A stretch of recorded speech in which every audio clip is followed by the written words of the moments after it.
গত কয়েক বছর ধরে ভারতের ইস্পাতে তৈরি পণ্যের বড় বাজার ছিল যুক্তরাষ্ট্র।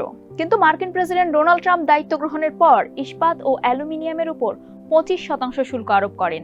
একই সঙ্গে তিনি দেশভিত্তিক অতিরিক্ত শুল্কও আরোপ করেন।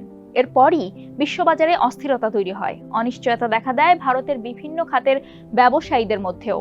অথচ গত বছরও যুক্তরাষ্ট্রে $4.5 বিলিয়ন লোহা, ইস্পাত ও অ্যালুমিনিয়াম পণ্য রপ্তানি করে ভারত। চলুন জেনে নেই এই ধাক্কার সাথে কুলিয়ে উঠতে কি করবে Bharat.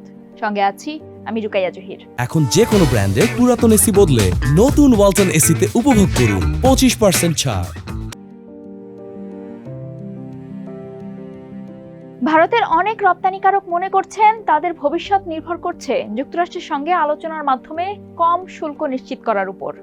Corona still industry private লিমিটেডের পরিচালক আদিত্য গারোডিয়া আল জাজিরাকে বলেন, শুল্ক আরোপের ফলে ক্রেতারা অর্ডার গ্রহণে দেরি করছেন, গড়ে 1 মাস দেরি করে পেমেন্ট করছেন। এছাড়া সামগ্রিকভাবে ব্যবসায় ধীরগতি এসেছে, কারণ ক্রেতারা অপেক্ষা ও পর্যবেক্ষণ নীতি গ্রহণ করেছেন।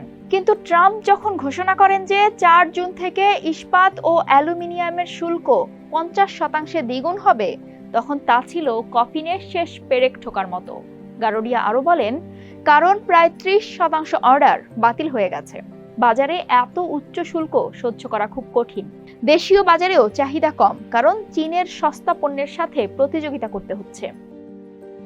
এর আগে তিনি ভারতের পূর্বাঞ্চলীয় রাজ্য পশ্চিমবঙ্গের নিজস্ব কারখানা থেকে 100টিরও বেশি ধরনের ইস্পাত উৎপাদিত পণ্য রপ্তানি করতেন। 2018 সালে ট্রাম্প প্রথম দফায় ট্রেড এক্সপ্যানশন অ্যাক্ট 1962-র সেকশন 232 অনুসারে জাতীয় নিরাপত্তার অজুহাতে ইস্পাতের উপর 25% ও অ্যালুমিনিয়ামের উপর 10% শুল্ক আরোপ করেন। তবে অনেক ব্যবসা ওই সময় রক্ষা পেয়েছিল, কারণ তৎকালীন শুল্ক কেবল কাঁচামালের উপর ছিল, উৎপাদিত পণ্যের উপর নয়। কিন্তু 2025 সালের 10 ফেব্রুয়ারি ট্রাম্প ঘোষণা দেন যে ইস্পাত ও অ্যালুমিনিয়াম পণ্যের উপরও 25% শুল্ক আরোপ হবে এবং আগের সব ছাড় বাতিল করা হবে। Global trade research initiative GTRI এর প্রতিষ্ঠাতা অজয় শ্রীবাস্তব আল জাজিরাকে বলেন, 2018 সালের শুল্ক আরোপ সত্ত্বেও মার্কিন ইস্পাত শিল্প পুনরুজ্জীবিত হয়নি। তিনি বলেন, 2018 সালের পর থেকে যুক্তরাষ্ট্রে ইস্পাত আমদানি $98.6 বিলিয়ন থেকে বেড়ে 2024 সালে 114 বিলিয়নে পৌঁছেছে। অর্থাৎ শুল্ক আমদানি কমায়নি বা উৎপাদন বাড়ায়নি, তবে রাজনীতিতে এটি ভালোভাবেই কাজ করে। তিনি আরো বলেন, এর ফলে ইউরোপ বা চীনের তুলনায় যুক্তরাষ্ট্রে দাম অনেক বেশি হয়ে যায়। ফলে গাড়ি, ভবন ও যন্ত্রপাতি তৈরির খরচ বেড়ে যায়। এখন ভারতের প্রয়োজন একটি স্পষ্ট কৌশল, ব্যবসায়িক স্বার্থ রক্ষা, ন্যায্য চুক্তির জন্য চাপ প্রয়োগ এবং দেশীয় উৎপাদন শক্তিশালী করা। 2 এপ্রিল ট্রাম্প ঘোষিত পারস্পরিক শুল্ক অনুযায়ী ভারতীয় পণ্যের উপর 26% হারে শুল্ক ধার্য করা হয়, যা পরে 9 এপ্রিল 90 দিনের জন্য স্থগিত করা হয় এবং সাময়িকভাবে সব দেশের উপর 10% ওয়েজ শুল্ক আরোপ করা হয়। তবে 10% ব্যবসার জন্য চাপের, আর 26% ফাউন্ড্রির জন্য একেবারেই সহ্য সীমার বাইরে। ভারতে প্রায় 5000 ফাউন্ড্রি রয়েছে, যাদের মধ্যে 400টি দেশীয় ও আন্তর্জাতিক বাজারে সরবরাহ করে এবং আরও 100টি কেবল রপ্তানিমুখী।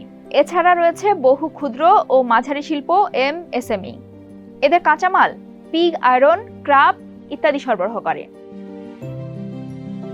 ন্যাশনাল সেন্টার ফর এক্সপোর্ট প্রমোশনের চেয়ারম্যান রবি সেহগাল জানান, ভারতীয় ফাউন্ড্রিগুলো বছরে প্রায় $4 বিলিয়ন পণ্য রপ্তানি করে, যার মধ্যে $1.2 বিলিয়ন শুধু যুক্তরাষ্ট্রে। সেখানে তারা স্থানীয় ফাউন্ড্রি, চীনা ও তুর্কি সরবরাহকারীদের সাথে প্রতিযোগিতা করে। তিনি বলেন, এই নতুন শুল্ক ভারতের ফাউন্ড্রিগুলোকে বড় ধাক্কা দেবে, কারণ তাদের 65% বেশি MSME। অর্ডার কমে যাওয়ায় তারা সরাসরি ক্ষতিগ্রস্ত হবে। 10 থেকে 14% বেশি শুল্ক হলে আমাদের টিকে থাকাই কঠিন হয়ে যাবে। ইয়াশি কাস্টিংসের অংশীদার প্রদীপ কুমার মাধকারিয়া বলেন, যুক্তরাষ্ট্রে চাহিদা অনিশ্চিত হওয়ায় অনেক ফাউন্ড্রি প্রকল্প পিছিয়ে গেছে বা বাতিল হয়ে গেছে। এই শুল্ক আরোপের কারণে সবচেয়ে বেশি ক্ষতিগ্রস্ত ছোট প্রতিষ্ঠানগুলো। কলকাতায় ক্লাম্প, ব্র্যাকেট ইত্যাদি তৈরি করেন 44 বছর বয়সী সুমিত আগরওয়াল। আল জাজিরাকে তিনি বলেন, তার ব্যবসা ব্যাপকভাবে ক্ষতিগ্রস্ত হয়েছে। এবং তিনি হয়তো 15 জন কর্মচারীর মধ্যে 30 থেকে 40% ছাঁটাই করতে বাধ্য হবেন।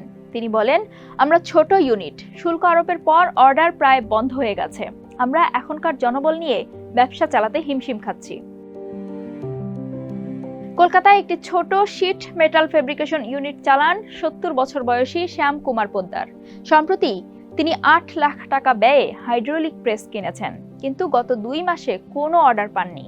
তিনি বলেন, আমরা রপ্তানিকারকদের উপর নির্ভর করি, কারণ দেশীয় বাজারে প্রতিযোগিতা খুব তীব্র, কিন্তু বর্তমান পরিস্থিতি ছোট উদ্যোক্তাদের ক্ষতিগ্রস্ত করছে। 90 দিনের শুল্ক বিরতি শেষ হতে চলেছে, তবে ভারত ও যুক্তরাষ্ট্র এখনও চূড়ান্ত চুক্তিতে পৌঁছায়নি। 4 জুলাই ভারতের বাণিজ্য ও শিল্পমন্ত্রী পীযূষ গোয়েল বলেন, ভারত চুক্তির জন্য প্রস্তুত, কিন্তু জাতীয় স্বার্থই হবে সর্বোচ্চ, কোনো সময়সীমার চাপে নয়। তবে গারোডিয়ার মতো ব্যবসায়ীরা এখন দ্রুত সমাধান আসবে বলে আশাবাদী। তিনি বলেন, কোনো শিল্প একা বাঁচতে পারে না। যুক্তরাষ্ট্রে কর্মী সংকট, উৎপাদন খরচ বেশি, কাঁচামালের দাম বেশি। এই প্রেক্ষাপটে ভারত সস্তা শ্রম ও উৎপাদনের খরচে তাদের জন্য ভালো বিকল্প হতে পারে। অন্যদিকে engineering export promotion council of India ইইপিসির চেয়ারম্যান পঙ্কজ চাড্ডা বলেন, পেরু ও চিলির মতো দেশগুলোতে রপ্তানি স্থানান্তর করার মধ্যেই টিকে থাকার একমাত্র উপায় রয়েছে, কারণ এত উচ্চ শুল্কে ব্যবসা চালানো অসম্ভব।